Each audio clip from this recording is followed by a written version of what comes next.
Welcome to qnawire. In this problem, we have something very similar to the previous problem, and now I kind of understand a little bit about the previous problem that I didn't understand then what they were talking about. They were trying to describe. So let me basically, some of the things I said in the previous one were a little off. Analysis is completely correct, but what it is that we have in our the split in the comes here. So we have 1 minus y going here. So we have everything, everything. So again, we have, let's put this line in here. We have everything coming in here, coming out here. Y of it goes into, well, in this time we have a closed feed water heater. And then 1 minus y of it goes back to the boiler to get reheated to come back into the high, low pressure turbine. So we have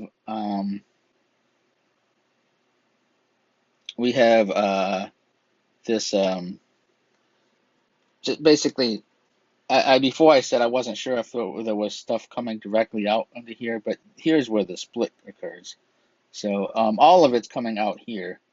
So you can't really say that these have the same thermodynamic properties here, but there's not the same flow going through there. That was what was getting me confused. I wasn't sure exactly what they meant, but in this case, they actually they have a figure in the book, so that makes it more clear about what they were talking about. So again, the analysis is correct. It's just a matter of where I thought the split was occurring. Um, so again, we have let's see here. Why didn't they? Well, I guess basically because they drew it here. So let's see here. Now we have this closed feed water heater, and then an open feed. Well, it's not really. I mean, it's kind of an open feed water heater, but it's really just a mixing chamber here. So we have a closed feed water heater and a mixing chamber here. Again, same thing as before. Otherwise, now let's see here. We have let's see here. We have again the same power output. All right, so same power output, and then we have the um, let's see here. Um, and okay, we have let's see. Um, Same power, pressures are all the same, temperatures are all the same. Everything is the same except for this system setup here. So 6 goes directly to 9. Okay, so we have 6, and then it winds up being, let's see here, 2.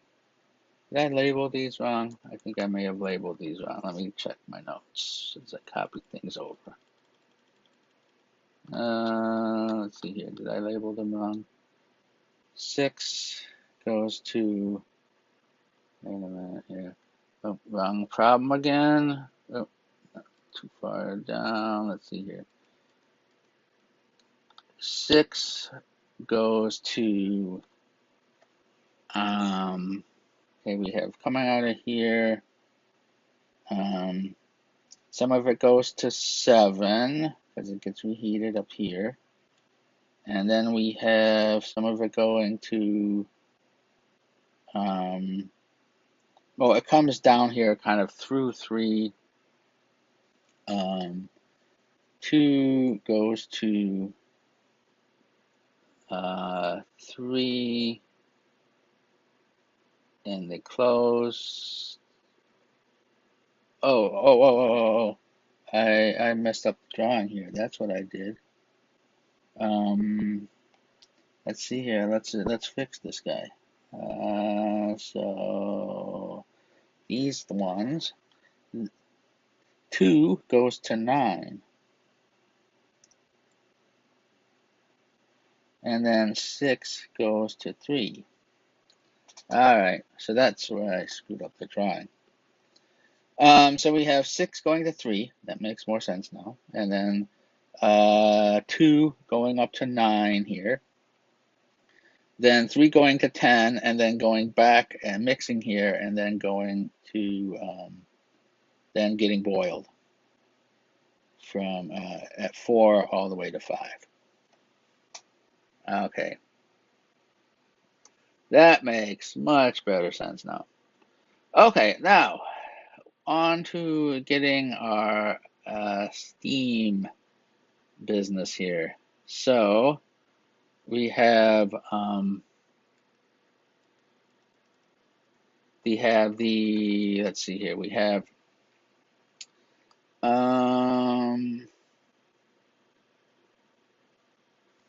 I think I'm actually in the previous problem. I may have said that I may have said the QN was just this minus this, or this minus this, but we actually have a little more QN from here. But I think I forgot to mention that. The answer is correct, but I think I just off the top of my head said it was this minus this as usual, but it's not, because we have a little more heat transfer in this part here. Anyway, so let's see here. Work into this pump. Okay, we need to pump it up basically to the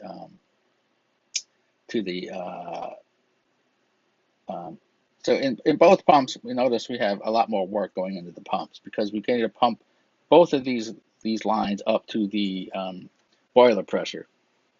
So we got to pump this one up to 10 megapascals, and we got to pump this one up to 10 megapascals. So we got a lot more work being put into, well, at least this pump. Before, this pump had very little work. This one was doing all of it. So again, we can get enthalpies at let's see here. Should that be these problems are getting kind of complicated, and so it's me getting making sure I get enough stuff written down to make the problem make sense, but not having it too crazy, so that let's see here.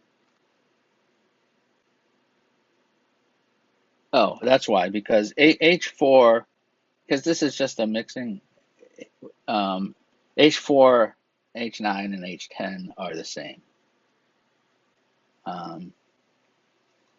So that's why I have H4 here, because it's also H10. So that's good. All right. I should probably note that H10 and H9. There we go. Yeah, because it's just since a mix, they have the 2 fluid streams that are being mixed at the same enthalpy. Okay.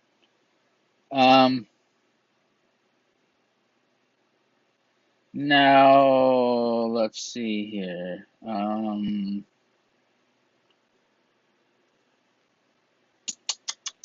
We wind up, we can get properties at 5. We have a 100% efficient turbine, so we can get entropy at 6. And that allows us to get the enthalpy at 6. Again, we have I think I did not write in this problem again, T7 is 500 degrees C. So we have pressure and temperature at 7. So we can get enthalpy and entropy at 7. Entropy at 8 is the same as entropy at 7. And now we're in the 2-phase region, so we can get a quality factor at 8. And it's 96.3%. I think it's the exact same as it was before. And now enthalpy at 8. And from there we have the enthalpy at all of our states that we need. So we know, what do we know? This is the mass conservation for the feed water heater, right? So we have m.2 and m.9 coming in, or this basically coming in and out, and then this coming in and out. So we're basically exchanging. And so basically what we're saying is that the enthalpy, yeah. So we have this heat transfer business going on here, right? So we have we know, let's see, we know the enthalpy at 6, right? Yeah. Know the enthalpy at 3, yeah. At 9, yeah. And at 2, yeah. Okay. And so what I'm going to do here is I'm going to divide through by, let's see here, divide through by M4. Now, M4 is the flow rate through the boiler. Now, M2 dot, let's see here, M2 dot and M3 dot are the same. And that is M3, M3 dot and M2 dot are the same because, well, no, they're not the same. Well, they're not the same, but we know there's a relationship from them basically based on this junction here, right? We know that whatever is M3 dot and this is really bad notation. I shouldn't call that 6. It has the same thermodynamic properties, but I'm going to call it 6 prime because it doesn't have the same flow rate. So anyway, M2 dot M2 dot is M4 minus M3 if you just back everything out, because again, M6 dot here is M7 dot is M8 dot is M1 dot is M2 dot. All right. So and then okay. So again, just mass conservation at this junction and then throughout all of these other components. You get that this winds up being this after we divide through by M4. Now we have everything in this equation but y, so we can solve for y, and that winds up being about 20.2%. So about 20.2% of it comes on flowing through flow here that we bleed off here, and the rest goes there. So M6 prime is about 20.2% of what's coming out here, and then this is the rest, M6 non-prime. All right, now heat transfer in. Again, we have this from 4 to 5, enthalpy at 5 minus enthalpy at 4. And then plus, again, we don't have the full flow. We have 1 minus y of it here. So we have 1 minus y times the enthalpy at 6 minus 7 and minus enthalpy at 6. That gives us our heat transfer in into the boiler. So heating this stuff up and heating this stuff up coming in. So let's see here. We then have heat transfer out. Again, we don't have the full flow going through the condenser. We just have 1 minus y of it.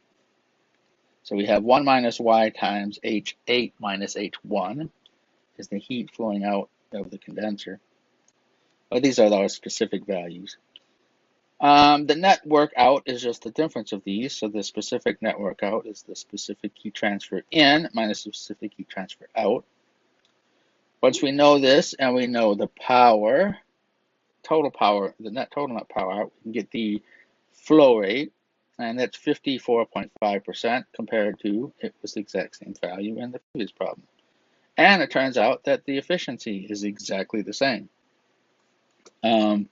Now, there are some things different. Like, look, you can see here, 20 point, this is slightly different. There are, if you look at all the values very closely, there are some slight differences between the problems, but in the end, we get almost the exact same answer. Again, within 1 decimal point. They are slightly different, but very, very similar values for everything if you compare the two problems.